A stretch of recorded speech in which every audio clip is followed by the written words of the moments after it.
بسم الله الرحمن الرحیم. د نن ورځې نه زموږ د طبي درسونو لړۍ پیل کیږي. یعنی په دې درسونو کې به موږ هغه موضوعات تشریح کوو کوم چې د میډیکل ساينس یعنی د طبي ساينس سره تعلق لرونکي دي، او زموږ भरपूर کوشش به ان شاء الله دا وي چې تاسو ته دقیق او بهترین معلومات وړاندې کړو، او تاسو نه هم دا امید لرم چې کوم څه چې تاسو دلته زده کړئ هغه تاسو نور ته هم ورسوئ، ځکه چې بهترین علم بهترین پوهه هغه ده کوم چې یو انسان په خپل باندې زده کړي او نور ته هم ورسوي. نو راځو خپل موضوع ته. د نن ورځې موضوع زموږ دا ده چې ساينس څه ته وایي او بیولوژي څه ته وایي. ما د نه مخکې وویل چې د درسونو کې به موږ د میډیکل ساينس سره ریلیټډ موضوعات تشریح کوو، یعنی هغه موضوعات کوم چې د طبي ساينس سره تعلق لرونکي دي. نو هغه لپاره اول باید موږ په ساينس باندې پوه شو چې ساينس څه ته وایي، او بیا بیولوژي باندې پوه شو، ځکه چې طبي ساينس چې دا هغه اکثره تعلق چې دا هغه د بیولوژي سره ده، نو هغه باندې باید موږ ځان پوه کړو. نو ساينس چې دا اول موږ باید په ساينس باندې ځان پوه کړو. The science تعریف ما داسې لیکلی ده: The knowledge which obtained through observation and experiment is called science. The knowledge هغه علم هغه پوهه which obtained چې هغه موږ حاصلوو through observation and experiment د مشاهده او د تجربې په بنیاد باندې. observation ویل کېږي مشاهده ته، مشاهده، او experiment ویل کېږي تجربې ته. نو هغه علم هغه پوهه کوم چې موږ د مشاهده او د تجربې په بنیاد باندې حاصلوو، هغه پوهې ته هغه علم ته موږ ساينس وایو. مثال موږ د یو څه په اړه ابزرویشن وکړو، یو څه موږ ولیدل، د لیدلو ته موږ وایو ابزرویشن، هغه مشاهده مو وکړه. د دې نه بعد موږ د هغه څه په اړه باندې ایکسپریمنټ هم وکړو، تجربه هم وکړه. نو د دې دواړو عملونو په نتیجه کې چې کوم علم موږ ته حاصل شي، کوم پوهه موږ ته حاصل شي، هغه ته به موږ ساينس وایو. او دا ساينس چې دا د مختلفو حصو کې مختلفو څانګو کې تقسیمیږي، چې هغه کې یو څه دلته موږ لیکلي دي. اول دی په دې کې نیچرل ساينس، او دویم دی استرونامیکل ساينس، دریم دی جیولوژیکل ساينس. نیچرل ساينس چې دا د ساينس هغه برانچ ده، هغه څانګه ده چې په هغه کې موږ د لیوینګ ارګانیزم او د انوایرمنټ په اړه مطالعه کوو. لیوینګ ارګانیزم یعنی ژوندي اجسام، او د ژوندیو اجسامو چې کوم انوایرمنټ ده، کوم چاپیریال ده، د دې دوو شیانو په اړه چې موږ کله علم حاصلوو، پوهه حاصلوو، هغې د ساينس هغې څانګې ته، هغې برانچ ته موږ وایو نیچرل ساينس. او دویم دی په دې کې اسټرونامیکل ساينس. اسټرونامیکل ساينس چې دا د ما لیکل د سټډي اف یونیورس بیونډ ارث اټماسفیر. فرض مثال چې دا ارث یعنی ځمکه ده، کوم ځای کې چې موږ اوسېږو، او د دې ځمکې نه ګرد چاپېر د هوا د ګیسز یو جال موجود وي، چې په دې کې هر قسم ته ګیس موجود ده، یعنی هوا چې دا په کې هر قسم ته ګیس موجود ده، او دغه د هوا یو جال چې دا د ګرد چاپېر د ځمکې نه د ارث نه موجود وي، دغه جال ته د هوا د جال ته ویل کېږي اټماسفیر.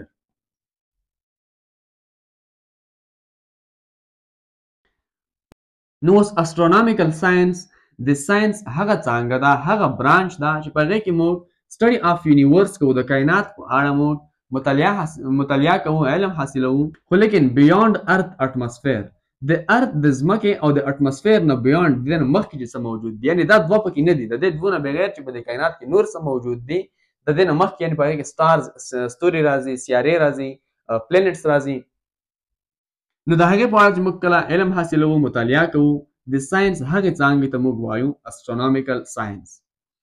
او دریم دی په دې کې جیولوژیکل ساينس. جیو لفظ چې دا استعمالیږي د ارث یعنی ځمکې دپاره، جیو ارث ته ویل کېږي. نو د دې د نام نه هم موږ ته دا پته لګېږي چې د ځمکې په اړه چې موږ کله مطالعه کوو، علم حاصلوو، د ساينس هغې څانګې ته ویل کېږي جیولوژیکل ساينس، یعنی سټډي اف کمپوزیشن اینډ سټرکچر اف ارث. کمپوزیشن اینډ سټرکچر یعنی د ځمکه چې دا ارث چې دا څنګه جوړ شوی ده، په دې کې څه موجود دي، د دې په اړه چې کله موږ مطالعه کوو، علم حاصلوو، د ساينس هغې څانګې ته جیولوژیکل ساينس ویل کېږي. نو دا د ساينس څو برانچز وو، څو څانګې چې په هغې کې ساينس تقسیمیږي، خو په دغه ځای کې د اسټرونامیکل ساينس او جیولوژیکل ساينس سره زموږ کوم تعلق نشته. زموږ تعلق په دې درسونو کې د نیچرل ساينس سره دی، کوم چې د ژوندیو اجسامو او د ژوندیو اجسامو چې کوم چاپیریال ده، د هغې مطالعې پورې محدود ده. نو اوس دغه نیچرل ساينس چې دا هم په یو څو حصو کې تقسیمیږي، چې په دې کې بیولوژي راځي، فزیکس راځي، کیمستري راځي، داسې یو څه نور سبجیکټس دي چې په هغې کې نیچرل ساينس چې دا هغه تقسیمیږي. خو دغه ځای کې په دې درسونو کې موږ د هغه نور سبجیکټس سره، د نورو مضمونونو سره هم موږ تعلق نشته. زموږ تعلق دلته د بایولوژي سره ده چې دې ته بعضې خلک بیولوژي هم ویلی شي. ځکه چې بیولوژي چې ده په دې کې موږ د ژوندیو اجسامو په اړه علم حاصلوو. ژوندی اجسام چې دي لیوینګ ارګانیزمز چې دي هغه چې کله موږ مطالعه کوو دې ته ویل کېږي بایولوژي. د دې تعریف هم ما لیکلی ده. د سټډي اف لیوینګ ارګانیزمز از کالډ بایولوژي. کله چې موږ د لیوینګ ارګانیزم د ژوندیو اجسامو په اړه سټډي کوو مطالعه کوو د ساینس دغې څانګې ته موږ بیا وایو بایولوژي چې په دې کې موږ د ژوندیو اجسامو په اړه علم حاصلوو. نو اوس موږ وویل چې بایولوژي چې دا په دې کې موږ د ژوندیو اجسامو په اړه علم حاصلوو مطالعه کوو. نو موږ باید ژوندي اجسام وپېژنو چې یو جسم ته چې ژوندی ویل کېږي لیوینګ ارګانیزم ورته ویل کېږي په دې کې به کوم داسې صفات موجود وي په دې کې به داسې کوم کرکټرز موجود وي چې هغې ته موږ لیوینګ یعنې ژوندی جسم ویلی شو. دلته یو طرف ته ما لیکلی دی لیوینګ او دویم طرف ته ما لیکلی دی نان لیوینګ. یعنې په دې دواړو کې به اوس موږ فرق وپېژنو چې په لیوینګ او نان لیوینګ په ژوندي او مړه جسم کې څه فرق ده. اول دی په دې کې ګروت. ګروت ویل کېږي غټېدلو ته د وجود سترېدلو ته. لیوینګ چې دی ژوندي اجسام چې دي هغه ګروت کولی شي هغې وجود غټېدلی شي هغه سترېږي. نان لیوینګ یعنې مړه اجسام چې دي هغه ګروت نشي کولی هغې وجود نه سترېږي. نو دا اول فرق و چې په ژوندیو او مړو اجسامو کې منځته راځي. او همدغه شانتې دویم دی په دې کې ریپروډکشن. ریپروډکشن ویل کېږي عملي تولید ته د بچیو پیدا کولو عمل ته. ژوندي اجسام چې دي هغه بچي پیدا کولی شي ریپروډکشن کولی شي. نان لیوینګ مړه اجسام چې دي هغه ریپروډکشن نشي کولی. او دریم دی په دې کې ریسپایریشن. ریسپایریشن ویل کېږي تنفس کولو ته. کله چې موږ ساه اخلو تنفس کوو دې ته ویل کېږي ریسپایریشن. نو ژوندي اجسام چې دي په دې کې ریسپایریشن کېږي یعنې هغه تنفس کولی شي. مړه اجسام چې دي نان لیوینګ چې دي هغه تنفس نشي کولی. او همدغه شانتې څلورم دی په دې کې مومنټ. مومنټ ویل کېږي حرکت کولو ته. ژوندي اجسام چې دي هغه حرکت کولی شي د یو ځای نه بل ځای ته تللی شي. خو مړه اجسام چې دي نان لیوینګ چې دي هغه حرکت نشي کولی. پنځم که موږ وګورو هغه دی فوډ. فوډ ویل کېږي خوراک ته. ژوندي اجسام خوراک کوي خوراک اخلي خو مړه اجسام چې دي نان لیوینګ چې دي هغه خوراک نشي کولی.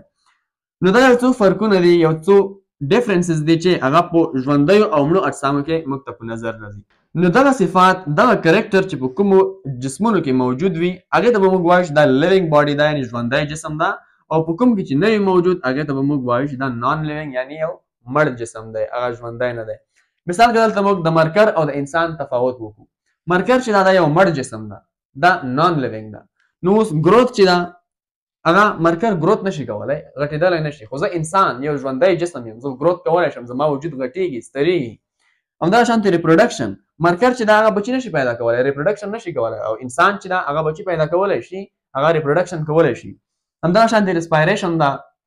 مرکر ریسپایریشن نشي کولی تنفس نشي کولی او انسان چې دا هغه تنفس کوي. همدغه شانتې مومنټ شو او فوډ شو چې مرکر چې دا هغه حرکت هم نشي کولی خوراک هم نه کوي. خو انسان چې دا ژوندی جسم ده هغه خوراک هم کوي حرکت هم کوي. نو دا یو څو صفتونه دي چې په یو جسم کې موجود وي هغې ته موږ ویلی شو دا ژوندی جسم ده. نو موږ به په دې درسونو کې ژوندي اجسام چې دي هغه تشریح کوو. ژوندي اجسام به وایو چې ژوندی جسم چې دا یعنې انسان چې دا څنګه جوړ شوی ده په دې کې کوم کوم سیسټمز موجود دي کوم آرګنز په دې کې موجود دي دا انشاءالله دا ټول به په تفصیل سره وایو. خو اوس د هغې نه مخکې باید په یو بله خبره باندې هم پوه شو. هغه دا چې ژوندي اجسام چې دي یعنې لیوینګ ارګانیزمز چې موږ هغې ته وایو د دې بنیادي یونټ چې دا د څه نه جوړ دي او د څه په بنیاد باندې عمل کولی شي هغه سیل یعنې حجره ده چې هغې ته زه لیکلی شم cell is the basic structural and functional unit of living body. یعنی د ژوندي جسم د لیوینګ باډي چې هغه یو ژوندی جسم وي د هغې سټرکچرل یونټ چې هغې ژوندی جسم د څه نه جوړ ده هغې جوړښت د څه نه شوی ده اینډ فنکشنل یونټ چې هغه ژوندی جسم د څه په بنیاد باندې خپل عمل کوي هغه بیسک یونټ چې ده هغه بنیادي یونټ چې ده هغه دی موږ سره سیل یعنی حجره. نو لنډ مطلب یې دا شو چې ژوندي اجسام چې د څه نه جوړ دي او د څه په بنیاد باندې خپل عمل کوي هغې ته ویل کېږي سیل یعنی حجره. نو اوس ستاسو په ذهن کې به دا سوال پیدا شوی وي چې دا خو صحیح ده چې ژوندی اجسام چې دي لیوینګ باډیز چې دي هغه د سیل نه جوړیږي، یعنې ډېر سیلز چې دي هغه یو ځای شي هغې نه یو ژوندی جسم جوړیږي. اوس سیل چې ده حجره چې ده دا د څه نه جوړیږي، په دې کې څه موجود دي. نو په هغې باندې د پوهېدو دپاره موږ باید په اټم باندې ځان پوه کړو چې اټم څه ته وایي. اټم چې دا د مادې د میټر کوچنی وړوکې ذره ده چې په دې کې الکترونز، پروټونز، نیوټرونز دا ټول په دې اټم کې موجود دي. او د اټم اگزامپل مثال موږ اخیستلی شو هایډروجن اټم، نایټروجن اټم، اکسیجن اټم، کاربن اټم. داسې ډېر اټمز دي چې په دې دنیا کې په دې کائنات کې وجود لري. نو دغه شانتې ډېر اټمز چې یو ځای شي د هغې نه بله غټه باډي جوړېږي. یعنې په دې دنیا کې تاسو هر څه هم په نظر درځي که هغه مړه اجسام دي او که ژوندي اجسام دي. د هغې بنیاد ته که موږ وګورو چې دا د څه نه جوړ دی، د هغې په بنیاد کې به موږ ته اټم په نظر راځي. نو داسې ډېر اټمز چې یو ځای شي هغې نه جوړ شي ملیکیولز.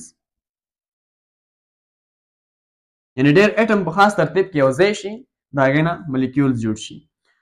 نو موږ وویل چې ژوندي او مړه اجسام ټول د اټم نه جوړ دي. نو هغه اجسام چې هغه ژوندي دي یعنې ژوندي اجسام لیوینګ ارګانیزم لیوینګ باډي هغه چې د کوم ملیکیولز نه جوړ دي هغې ملیکیولز ته ویل کېږي بایو ملیکیولز. بایو ملیکیولز مثال موږ اخیستلی شو پروټین ده، لیپیډ ده یعنې چربي ده، کاربوهایډریټس دي، همدغه شانتې نیوکلیک اسید دي. دا ټول بایو ملیکیولز دي چې د دې نه ژوندي اجسام جوړېدلی شي. نو اټمز یو ځای شول د هغې نه ملیکیولز جوړ شول چې هغې ته موږ وایو بایو ملیکیولز. نو دغه شانتې ډېر بایو ملیکیولز چې بیا یو ځای شي هغې نه جوړېږي سیل آرګینلي. سیل آرګینلي چې دا خاص سټرکچرز دي چې دا به د نه بعد موږ په تفصیل سره ووایو. خو کله چې بایو ملیکیولز چې دي هغه یو ځای شي د هغې نه سیل آرګینلي جوړ شي. نو کله چې بیا سیل آرګینلي خاص ترتیب کې یو ځای شي د هغې نه جوړ شي سیل، هغې ته موږ حجره هم ویلی شو. نو سیل چې دا حجره چې دا هغه په دې ترتیب کې جوړېږي. اټمز چې دي اټم یو ځای شي هغې نه بایو ملیکیولز جوړ شي، بایو ملیکیولز یو ځای شي سیل آرګینلي جوړ شي، سیل آرګینلي چې یو ځای شي د هغې نه یو سیل یعنې حجره جوړه شي. نو دغه سیل دغه حجره چې دا دې ته موږ وویل چې د ژوندیو اجسامو سټرکچرل او فنکشنل یونټ دی، یعنې د ژوندي اجسام چې تاسو څومره هم په نظر درځي هغه د سیل نه جوړ شوي دي او د څه په بنیاد باندې چې عمل کوي هغه هم سیل یعنې حجره ده. که اوس موږ انسان ته وګورو چې دا یو ژوندی جسم ده، یو لیوینګ باډي ده چې دا څنګه د سیل نه جوړ شوی ده. موږ خو وویل چې د ژوندیو اجسامو بنیادي یونټ چې دا یعنې څه ده چې ژوندي اجسام جوړ شوي دي او د څه په بنیاد باندې عمل کوي هغه سیل یعنې حجره ده. خو اوس که موږ انسان وګورو چې انسان څنګه د سیل د حجرې نه جوړ شوی ده، نو هغه ته په دې شکل کې ده. سیل یعنې حجرات چې دي کله چې ډېر حجرات ډېر سیلز یو ځای شي هغې نه به جوړ شي ټیشو. یعنې ډېر سیل په یو خپل منځ کې یو ځای شي هغې نه ټیشو جوړ شي. اوس د ټیشو مثال موږ اخیستلی شو بلډ. زموږ سره وینه چې ده په هغې کې ډېر د سرې وینې حجرات یو ځای شوي دي چې هغې ته موږ ریډ بلډ سیل وایو. هغې وینه جوړه کړې ده یعنې بلډ یې جوړ کړی ده. نو دغه بلډ چې ده دا موږ سره اوس یو ټیشو ده. نو دغه شانتې بیا ډېر ټیشوز چې یو ځای شي د هغې نه به جوړېږي آرګن. د آرګن مثال موږ اخیستلی شو هارټ یعنې زړه. د انسان زړه چې ده په هغې کې ډېر ټیشو یو ځای شوي دي. مثال په هغې کې وینه موجوده ده، بلډ ده چې دا یو ځان ته ټیشو ده، همدغه شانتې ویسلز دي یعنې رګونه دي، مسلز دي. نو داسې ډېر ټیشوز یو ځای شوي دي چې د هغې نه آرګن جوړ شوی ده، هغې ته موږ وایو هارټ یعنې زړه. نو بیا دغه شانتې ډېر آرګنز چې یو ځای شي هغه جوړ کړي آرګن سیسټم.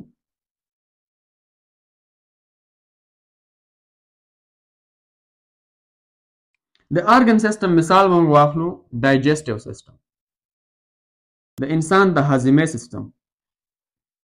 په هغې کې ډېر آرګنز چې دي یو ځای شوي دي هغې یو پوره سیسټم جوړ کړی ده چې هغې ته موږ ډایجسټیو سیسټم وایو چې په هغې کې خوله چې دا یو ځان ته آرګن ده، ژبه ده، اسوفیګس د خوراک نه لږ کوم چې د خولې نه خوراک معدې ته رارسېږي دا ته ویل کېږي اسوفیګس. همدغه شانتې معده ده، وړې کولمې، غټې کولمې، دا ټول ځان ځان ته یو یو آرګن دی. نو داسې ډېر آرګن په خاص ترتیب کې یو ځای شوي دي چې دی یو سیسټم جوړ کړی ده هغې ته موږ وایو ډایجسټیو سیسټم. نو بیا دغه شانتې ډېر سیسټم چې یو ځای شي هغې نه بیا یو پوره باډي جوړه شي، یو پوره جسم جوړ شي. نو ډېر سیسټم چې یو ځای شي هغې نه جوړ شي ارګانیزم یعنی یو پوره جسم جوړ شي چې هغه مثال موږ اخیستلی شو هیومن یعنی انسان چې دا د یو ژوندی جسم ده یو لیوینګ باډي ده چې دا د سیل د حجراتو نه جوړ شوی ده د هغې په کوم ترتیب کې جوړ شوی ده په هغې باندې موږ پوه شو یعنې سیل چې دي حجرات چې دي یو ځای شي ټیشو جوړ کړي چې هغې مثال موږ بلډ یعنې وینه واخیستو بیا داسې ډېر ټیشوز یو ځای شي هغې نه آرګن جوړ شي چې آرګن بیا ډېر یو ځای شي په خاص ترتیب کې د هغې نه آرګن سیسټم جوړ شي نو بیا ډېر آرګن سیسټمز چې یو ځای شي هغې نه جوړ شي یو ارګانیزم یو پوره باډي یو وجود جوړ شي اوس انسان چې دا په هغې کې ډېر آرګن سیسټم موجود دي په هغې کې ډایجسټیو سیسټم موږ وویلو چې هغه په دې کې موجود دی د هاضمې سیستم ده همدغه شانتې د تنفس نظام ده عصبي نظام ده د یورینري سیستم ده بلډ سرکولیټري سیستم ده د وینې د ګردش نظام ده نو داسې ډېر ارګن سیسټمز چې دي هغه یو ځای شوي دي چې د هغې نه یو پوره جسم یو باډي جوړه شوې ده چې هغې ته موږ وایو هیومن یعنې انسان نو په دې شکل کې په داسې طریقه باندې د سیل د حجراتو نه یو پوره جسم یو پوره باډي جوړېدلی شي اوس دغه سیل چې ده حجرات چې دي د دې ساینس که موږ وګورو د هر سیل ساینس چې ده هغه په خپل منځ کې برابر نه وي بعضې سیل داسې دي چې هغه غټ وي لارجسټ وي او بعضې داسې وي چې هغه وړوکي وي اوس په انسان کې که د ټولو نه لارجسټ سیل که موږ وګورو هغه فیمیل ایګ ده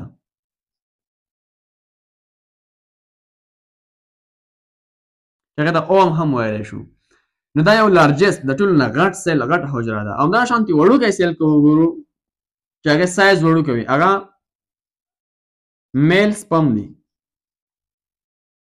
د انسان د سړي سپم چې دی دا په ټولو کې وړوکی حجره ده وړوکی سیل ده نو کله چې دغه سپم او ایګ فیمیل ایګ چې ده په یو ځای شي په آینده کې په فیوچر کې د دې نه بیا یو پوره جسم جوړېدلی شي ماشوم جوړېدلی شي نو دا د فیمیل ایګ چې دا موږ وویل چې د دې سایز چې ده په ټول د انسان په جسم کې د ټولو نه غټ سایز والا سیل حجره هغه فیمیل ایګ ده همدغه شانتې د انسان په جسم کې د ټولو نه وړوکی سیل وړوکی حجره چې ده هغه میل سپم ده سړي سپم ده دغه شانتې د سیل د حجراتو سایز چې ده هغه هم د یو بل نه ډفرنټ وي یعنې مختلف وي بعضې سیل داسې دي چې هغې سایز غټ وي بعضې سیل داسې دي چې هغې سایز وړوکی وي نو دا اوس موږ د نن ورځې درس چې په دې کې موږ ساینس وپېژندو چې ساینس څه ته وایي او بایولوژي موږ وپېژنده چې بایولوژي کوم علم ده کوم زده کړې ته موږ بایولوژي ویلی شو او همدغه شانتې مړه او ژوندي اجسام موږ وپېژندل چې کومو جسمونو ته به موږ لیوینګ یعنې ژوندي اجسام وایو او کومو ته به نان لیوینګ یعنې مړه اجسام وایو او همدغه شانتې سیل موږ وویلو چې ژوندي اجسام چې دي هغه د سیل یعنې د حجرې نه جوړ شوي دي د دې نه بعد به موږ په تفصیل سره سیل یعنې حجره ووایو چې په حجره کې دننه څه موجود دي په سیل کې دننه څه موجود دي کوم سیل ارګینلې په دې کې وجود لري دا ټول به انشاءالله موږ په تفصیل سره ووایو او همدغه شانتې لیوینګ باډي یعنې یو ژوندی جسم چې په هغې کې کوم صفات موجود دي کوم خصوصیات په هغې کې موجود دي او د انسان په جسم کې کوم عملونه کېدلی شي چې دا به د دې نه بعد موږ په تفصیل سره په ترتیب سره یو انشاءالله ووایو